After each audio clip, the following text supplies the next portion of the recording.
pero para darle seguimiento al hilo conductor de los hechos en Tamaulipas, pues le agradezco muchísimo que me haya tomado la llamada también aquí a nuestro querido Carlos Manuel Juárez, director y fundador de este medio de comunicación digital también ahí en Tamaulipas, Elefante Blanco, a quien le damos la más cordial bienvenida. Carlos Manuel, muy buenos días. Hola Ernesto, buenos días.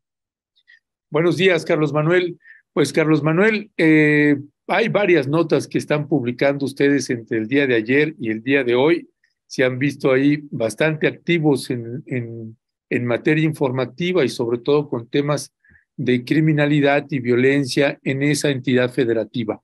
Me gustaría iniciar porque me parece, y ahorita le vamos a pegar la liga para que la audiencia tenga acceso directamente a tres notas que estamos identificando y varias más que hay ahí en Elefante Blanco, pero me gustaría iniciar con una que tiene que ver con la crónica, con un testimonio, ¿no? El testimonio de uno de los padres que sus hijos, pues perdió la vida, fue asesinado a manos de elementos del 16º Regimiento de Caballería Motorizada, ahí en el estado de Nuevo León.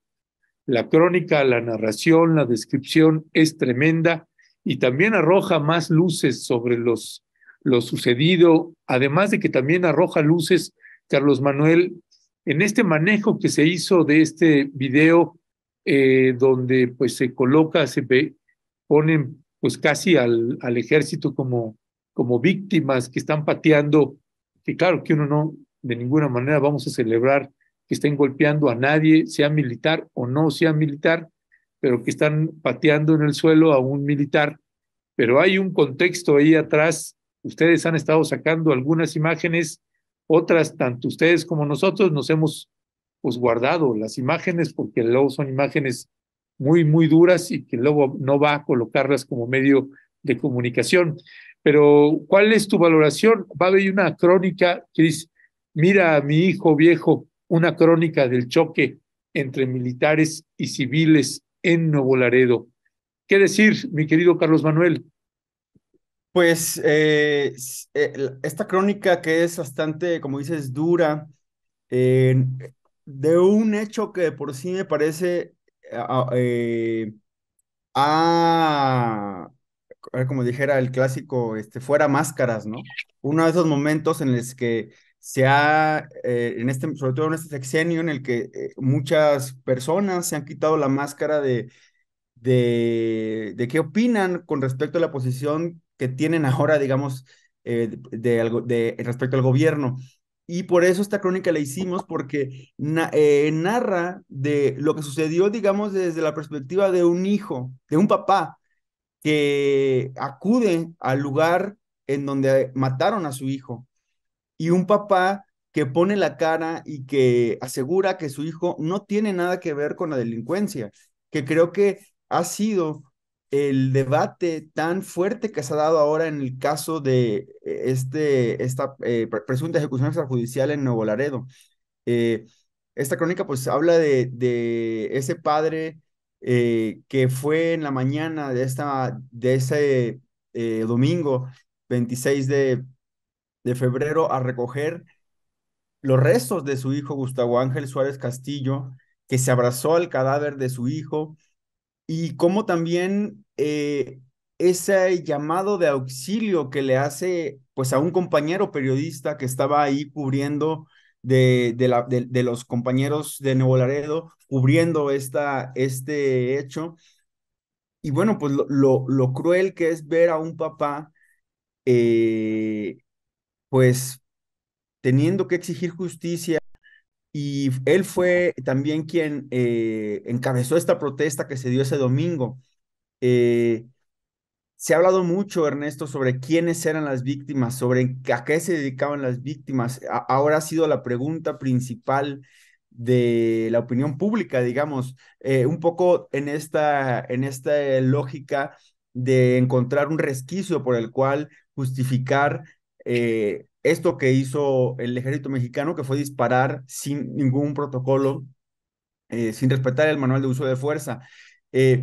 y en esta crónica justamente pues mostramos la voz de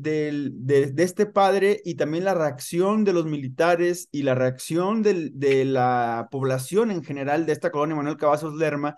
que ha sido, déjame decirte, Ernesto, ha sido ya estigmatizada a raíz de este hecho como que era el refugio de los criminales y que por eso estaban ahí estos jóvenes. Eh, y esta mañana publicamos, Ernesto, también en referencia a esta cobertura que estamos haciendo sobre el hecho de Nuevo Laredo, pues un video del testimonio, el primer testimonio que dio el sobreviviente de Nuevo Laredo, Alejandro Pérez Benítez, que eran uno de estos jóvenes que salieron en la noche del sábado 26 simplemente a ir de antro, fueron a un bar llamado el Mr. Pick, este, y que cuando regresaron a la casa, a su casa, que justo el ciudadano estadounidense Gustavo Ángel Suárez Castillo los iba a dejar en cada casa, pues fueron atacados por 4 patrullas de la Sedena en esta colonia Manuel Cavazos Lerma en la calle Huasteca. Y este testimonio, Ernesto, sí es, creo que importante mencionar que es un video que el Comité de Derechos Humanos tomó del primer testimonio que dio el joven y que es parte de la relatoría de esta investigación, tanto del lado civil, es decir, de la Fiscalía General de la República por los delitos de homicidio y tentativa de homicidio en el caso de Luis Gerardo, que es otro sobreviviente que él no salió, que él sí salió, digamos, dañado. Y este joven Alejandro Pérez Benítez, hermano de Gustavo, quien sí murió, pues habla de todo lo que vivió de las 4 de la mañana que salieron del bar a las 10, 11 de la mañana. Es decir, desde que fueron pues chocados y después les disparó la Sedena hasta que pues la Fiscalía General de la República llegó y en ese inter, pues este diálogo que se dio entre militares y este joven Alejandro Pérez, en donde le dijeron si querías vivir o quería morir, y a cambio de la vida le hicieron grabar un video inculpándose sobre que la muerte de sus compañeros, de sus amigos, había sido porque estaban huyendo de algo. Y estos videos que los hemos, digamos, dividido en cuatro digamos, Partes. partes, es un poco para que la gente pueda tener la dimensión de esto que se vive en Nuevo Laredo, de cómo es un lugar en el que la gente sale a divertirse, pero que en ese trayecto de regreso se pueden encontrar cualquier cosa. Sí, se pueden encontrar también a grupos criminales, pero también se pueden encontrar operativos del ejército en donde no hay ningún respeto por el manual de uso de fuerza y se pueden encontrar por una Fiscalía General de la República que los hace firmar documentos sin que tengan un apoyo legal por parte de estas personas víctimas. Y después, pues ya como última parte, en esta entrevista donde se le pregunta que si tenía miedo a Alejandro Pérez Benítez, él dice, no tengo miedo, lo que tengo es un dolor machín por mi hermano y estoy destrozado. Y también dice, no tengo coraje, que creo que es una frase que cuando la escuchamos la verdad que es una cosa muy fuerte porque comúnmente en este tipo de hechos, pues las víctimas quedan tocadas por un coraje hacia la institución o hacia la persona quien hizo el crimen. Y escuchar que dice Alejandro, no tengo coraje, simplemente estoy destrozado, es algo bastante fuerte, pero también creo que queremos que importante, pues en este duelo de narrativas que se ha dado respecto a lo que ya algunos llaman la masacre de Nuevo Laredo.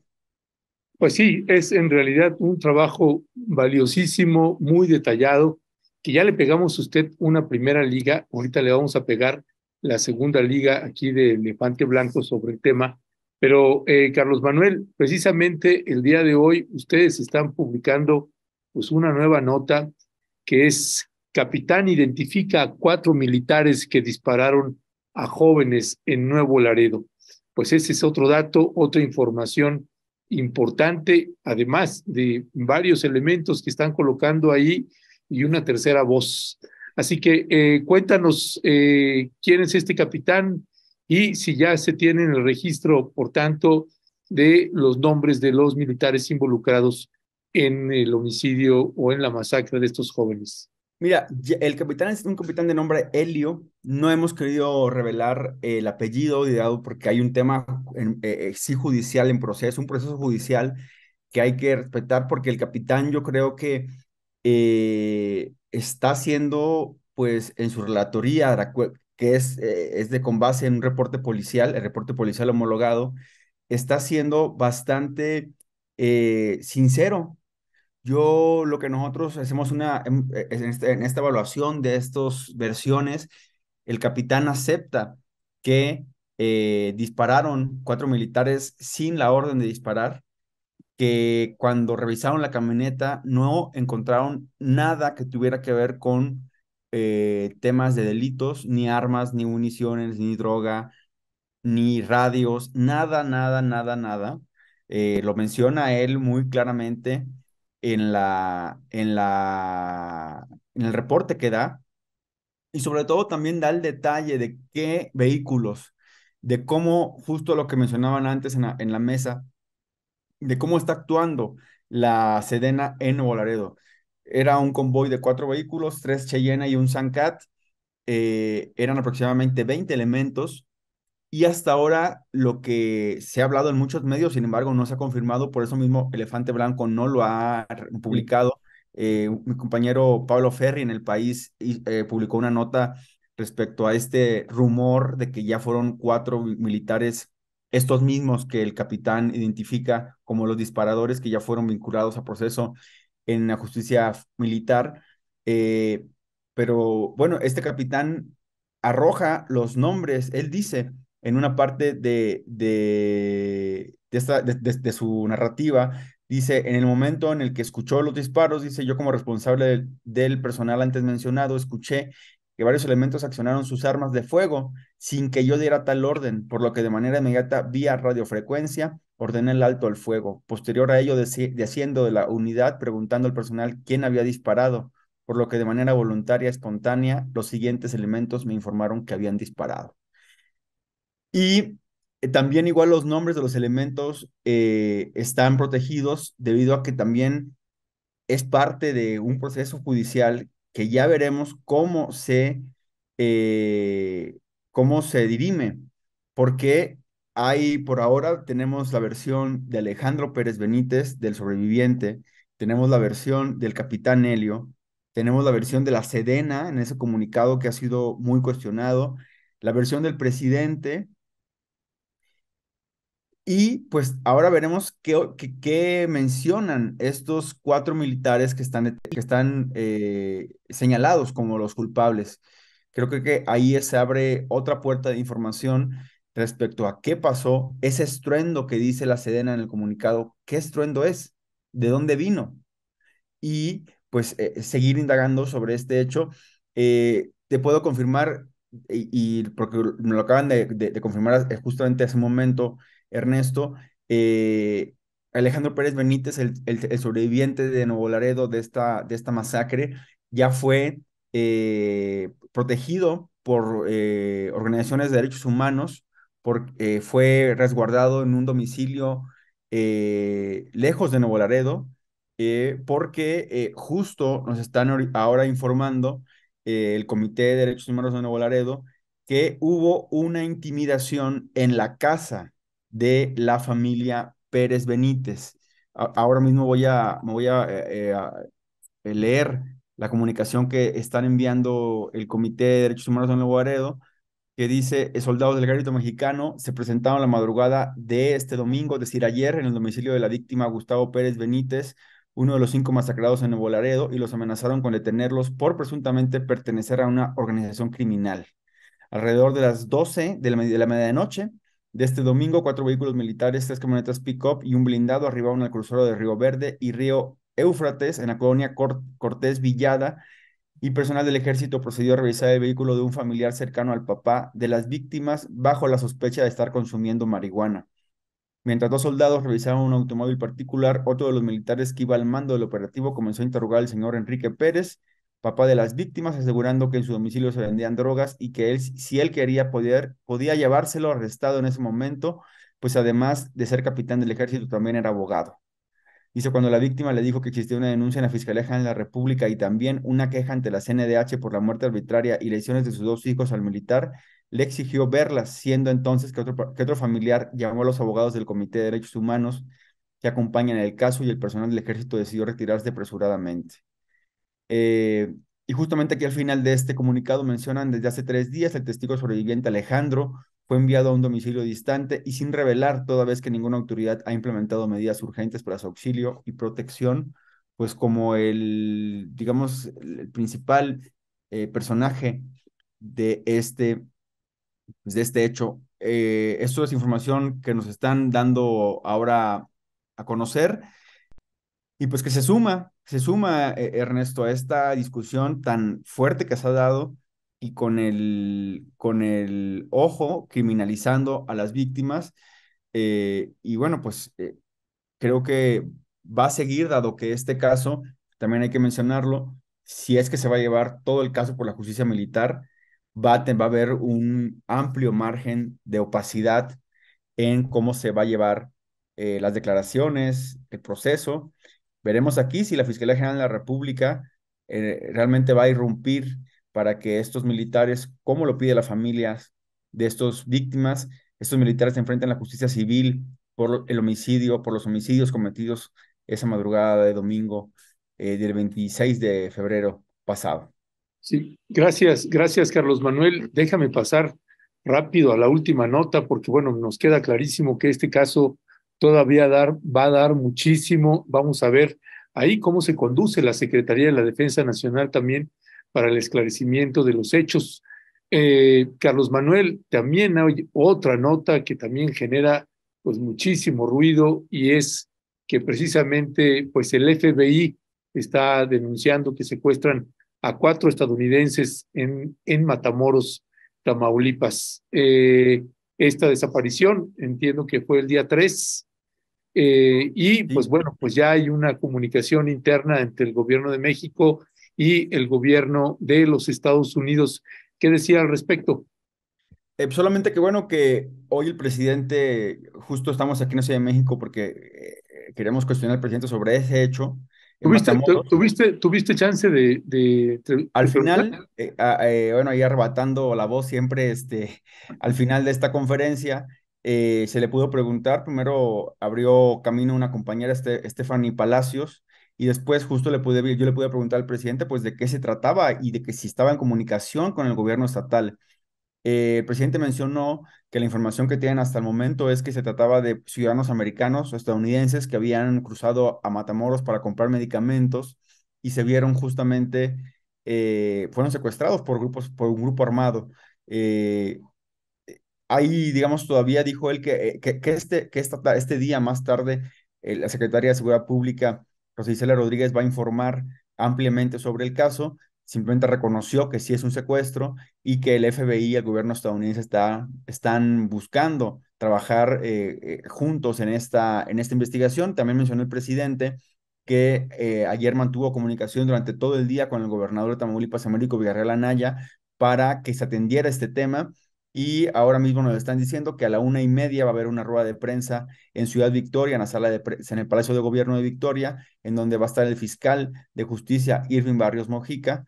para informar sobre, pues bueno, qué está pasando en este tema del secuestro de ciudadanos estadounidenses, que se da también casualmente, pues, horas después, mejor dicho, se da horas después de este pronunciamiento de que se quiere combatir a los cárteles, pues como grupos terroristas desde Ya. Estados Unidos. Entonces, bueno, ya veremos qué pasa más, Ernesto, en ese tema también. Sí, gracias. Mire, con Carlos Manuel teníamos la entrevista programada a las 9:40,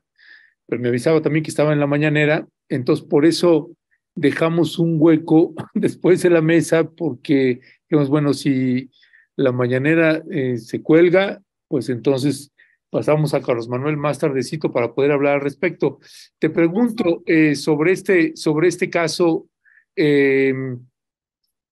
sobre este caso, el presidente López Obrador reconoció hoy en la conferencia matutina que sí eran agentes del FBI o no, porque según en el comunicado, que ahí lo tenemos, el comunicado, si lo puedes poner a cuadro, ese mismo, pues bueno, el FBI a través de Oliver Rich, en este comunicado, pues sí reconoce que incluso ofrecen una recompensa de $50,000 a quien aporte información. Pero entonces, ¿son agentes o no son agentes del FBI? Hasta ahora lo que sabemos que son ciudadanos estadounidenses. No sabemos que son agentes del FBI. Lo que el presidente mencionó es que el FBI está participando en investigación.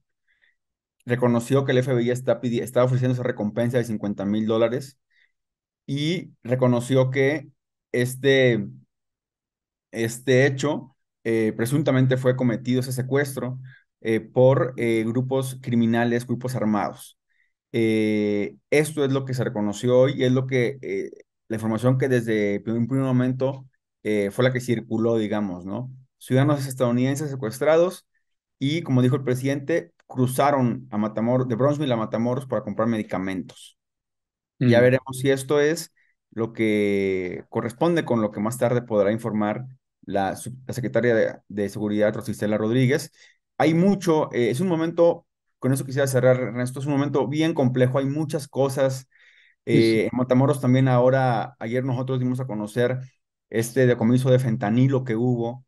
ay, sí. eh, y también con un pronunciamiento por video de una facción del Cártel del Golfo diciendo que no van a dejar que el fentanilo inunde las calles de Matamoros y que eso va a conllevar, ya está conllevando secuestros de quienes vendan fentanilo y también de consumidores. Es un momento complejo sumado a otros temas políticos, entonces hay que verlo con mucha perspectiva. Lo que está pasando ahora en Tamaulipas, y aquí sí sin dejar de mencionar, perdón, que bueno, en el caso de Nuevo Laredo, pues ahí tiene que haber pruebas, porque justo ahora veo aquí los mensajes en el chat de YouTube y bueno, creo que pues tenemos que ver cómo la justicia se mueve en este tema de Nuevo Laredo y aquí en el tema de Estados Unidos, ver cómo el gobierno estadounidense va a presionar al gobierno federal para responder por estos ciudadanos que fueron secuestrados. Sí, no, y en el chat ha sido también una constante. De pronto en estos temas, pues de pronto también hay gente que emite juicios sin estar ahí, sin haber ido, sin tener elementos más que lo que escucha, y una campaña además furtiva que no cesa contra el abogado, el presidente del Comité de Derechos Humanos ahí de Nuevo Laredo, Raimundo Ramos. Sobre este tema, ya para cerrar, teniendo muy claro la dimensión del problema, y particularmente aquí cuando se habla de 4 ciudadanos estadounidenses secuestrados presumiblemente por integrantes de la célula Los Ciclones pertenecientes al cártel del Golfo. Ya veremos en qué deriva eso, pero sobre este punto y estos ataques constantes, tú como contra el abogado Raimundo Ramos, ¿cuál es tu valoración sobre este punto? Escuchamos la semana pasada también el punto de vista de Marta Olivia López en un 2x3 Tamaulipas. ¿Cuál es tu valoración con base pues, a los años que llevas también haciendo trabajo periodístico allá? Yo creo que si la autoridad realmente tuviera información clara y directa sobre Raimundo Ramos, contra Raimundo Ramos, ya hubiera procesado a nivel judicial. Eh, Raimundo, comúnmente el abogado Raimundo, cuando sale a hablar de temas como estos, y puede haber todo el cuestionamiento que existe sobre por qué señalar el mal actuar de las fuerzas federales o de las policías estatal y no el del crimen organizado, pero creo que en un estado como Tamaulipas, en donde ha habido excesos, muchos excesos por parte de la autoridad, tanto estatal como federal, pues un activista de derechos humanos como Raimundo, pues tiene pues este foco, y solamente me voy pues dejando la pregunta abierta. Hace un año, Ernesto, hay que recordar cuando fue esta detención de un presunto delincuente, bueno, mejor dicho, ya ese fue declarado delincuente, el Huevo Treviño, quien era el jefe máximo del Cártel del Noreste. En la conferencia de prensa que dio el secretario eh, Luis Crescencio Sandoval, le preguntaron por investigaciones en contra de Raimundo Ramos del Comité de Derechos Humanos, y el secretario dijo, sí hay investigaciones, pero no hay nada firme. Y yo creo que es ahí en donde podemos ver que Raimundo, en tanto siga investigando los abusos del ejército, va a seguir recibiendo por mucha parte de la sociedad el rechazo. Y creo que ahora lo importante eh, no perder de vista todos los elementos que se juegan en la mesa de Tamaulipas, digamos, los elementos políticos, los elementos de seguridad que siempre han existido durante más de 30, tal vez 30, 40 años, y se acrecentó con Felipe Calderón y la guerra contra el narcotráfico. Pero pues Raimundo ya estaba desde Calderón, ya estaba Sí. él señalando, pero ahora resulta que, como está señalando en época del presidente López Obrador, cambia el cristal con que se mira el actuar de este defensor de derechos humanos. Así es, y le recuerdo nada más que en uno de los reportajes que publicamos sobre el caso de Jessica Molina, que es uno de los casos que él llevó, que Raimundo Ramos pues ha llevado el caso también de la desaparición del esposo de Jessica Molina, la propia Jessica Molina, también atendiendo un poco el comentario que hace eh, Bernal Manzanilla. Eh, bueno, le recuerdo que en este reportaje Jessica Molina también señalaba que la habían detenido, siendo ella ciudadana estadounidense o teniendo doble nacionalidad, al regresar a Laredo, que es donde tiene su residencia, fue detenida por agentes del FBI, y cuando la interrogaron era sobre Raimundo Ramos, y cuando entrevisté a Raimundo Ramos, pues también lo mismo. Y cuando en las indagatorias que hicimos, era una campaña informativa que estaba enviando el gobernador Francisco Javier García Cabeza de Vaca, precisamente contra el abogado Raimundo Ramos, y que es pues uno de los clientes más duros, más fuertes que tenía el gobernador Francisco Javier García Cabeza de Vacas. Lo tenía, estaba encima, nunca pudo con él, y pues sigue, por lo que vemos, pues sigue esta campaña. Y aquí en el propio espacio, Antonio Alejo Trujillo y otros que están ahí sistemáticamente tratando de denostar el trabajo de un defensor de derechos humanos que varios periodistas lo conocemos de años, hemos visto su trabajo y hemos visto a todo lo que ha sido sometido durante el sexenio de Felipe Calderón, durante el sexenio y gobierno también de Enrique Peña Nieto y del gobernador Francisco Javier García Cabeza de Vaca. Y como bien dices ahorita, Carlos Manuel, es lamentable que, porque ahora está la administración del presidente López Obrador,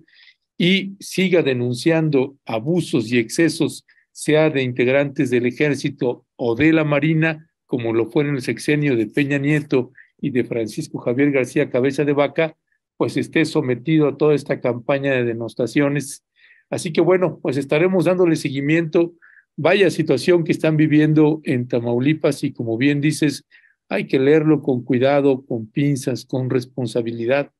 y estar haciendo el trabajo de esa manera en la que lo hacen ustedes en Elefante Blanco o en el portal de En un 2x3 de Marta Olivia López. Te mandamos un fuerte abrazo, Carlos Manuel. Muchas gracias. Ernesto, un abrazo y estamos al pendiente. Gracias.